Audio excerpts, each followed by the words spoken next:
તો ચલો ગાઈસ, આપણે આઈએમપી થિયરી લઈને આવ્યા છે એસી મશીન ડિઝાઇન સબ્જેક્ટનું.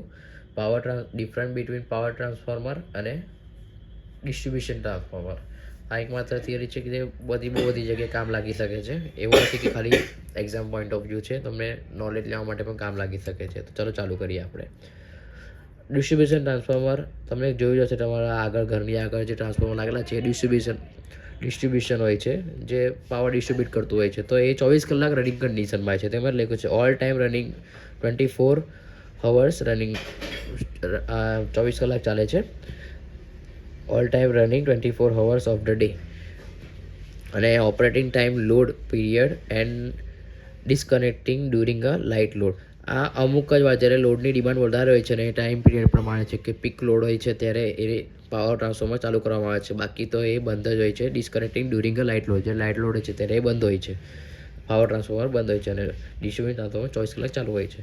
હવે એનું કેવી રેટિંગ, ડિસ્ટ્રીબ્યુશન ટ્રાન્સફોર્મરનું જે કેવી રેટિંગ હોય છે એ અપ ટુ 500 kVA હોય છે. એટલે 500 kVA નીચેનું જે રેટિંગ હોય છે એ ડિસ્ટ્રીબ્યુશન ટ્રાન્સફોર્મરનું હોય છે. અને પાવર ટ્રાન્સફોર્મરનું રેટિંગ જે હોય છે તે 500 kVA ની ઉપર હોય છે. તેનાથી વધારે પણ હોય છે. ઓકે, 500 kVA થી ઉપરનું રેટિંગ હોય છે પાવર ટ્રાન્સફોર્મરમાં. આમાં ડિસ્ટ્રીબ્યુશન ટ્રાન્સફોર્મરમાં delta star 3 phase 4 wire connection હોય છે, જેમાં 3 ફેઝ હોય છે, 3 ફેઝના હોય છે, સ્ટાર ડેલ્ટામાં, સ્ટારમાં. અને અહીંયાથી એક આપણે ન્યુટ્રલ પણ લઈ શકીએ છીએ. આ 3 ફેઝ થયા અને આ એક ન્યુટ્રલ હોય છે. ઓકે, અને પાવર ટ્રાન્સફોર્મરમાં એવું હોતું નથી. ડેલ્ટા હોય છે, ડેલ્ટા ટુ સ્ટાર હોય છે, પણ 3 ફેઝ 3 વાયર જ કનેક્શન હોય છે. એમાં ન્યુટ્રલનું કોઈ હોતું નથી પાવર ટ્રાન્સફોર્મરમાં. અને ડિસ્ટ્રીબ્યુશન ટ્રાન્સફોર્મરમાં ન્યુટ્રલ પણ હોય છે.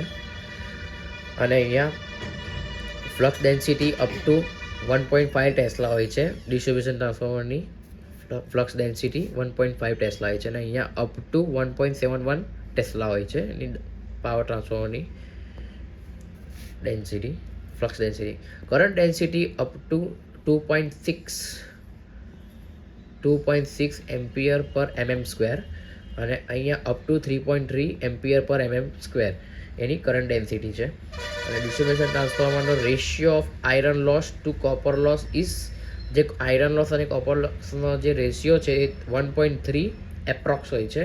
અને પાવર ટ્રાન્સફોર્મરમાં એનો જે રેશિયો છે 1.1 એપ્રોક્સ હોય છે.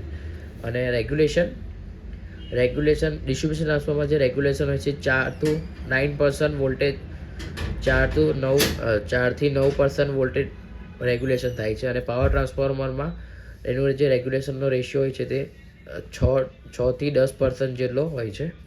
અને આમાં જે કુલિંગ મેથડ જો હોય છે ડિસ્ટ્રીબ્યુશન ટ્રાન્સફોર્મર, એ સેલ્ફ કુલિંગ છે. તમે જોવો છો તમારા ઘરની આગળ પાછળ જે ડિસ્ટ્રીબ્યુશન ટ્રાન્સફોર્મર હોય એની એક્સટર્નલ કોઈ કુલિંગ સિસ્ટમ હોતી નહીં, જાતે કુલિંગ સિસ્ટમ મતલબ ઇનબિલ્ડ હોય છે કે જાતે કુલ થઈ જતું હોય છે. અને અહીંયા પાવર ટ્રાન્સફોર્મરમાં વધારે હીટ થાય છે તો એને કુલિંગ સિસ્ટમની જરૂર હોય છે, કે forced oil cooling, forced fan cooling, liquid cooling, et cetera different types of cooling method અહીંયા યુઝ થાય છે. જે કુલિંગ મેથડનો પણ મેં ટોપિક કાઢવાનો છું, તે તમારા એસી મશીન ડિઝાઇનમાં આઈએમપી થિયરી છે ફોર જીટીયુમાં 7 માર્ક્સ માટે. બહુ ઇઝી થિયરી છે જે તમને exam point of view pass થવા માટે અને લખવા માટે બી કામ લાગશે. અને સારી રીતે માર્ક્સ લાવવા માટે તમે એને યુઝ કરી શકો છો અને તમારું નોલેજ વધારી શકો છો. Okay, thank you friends.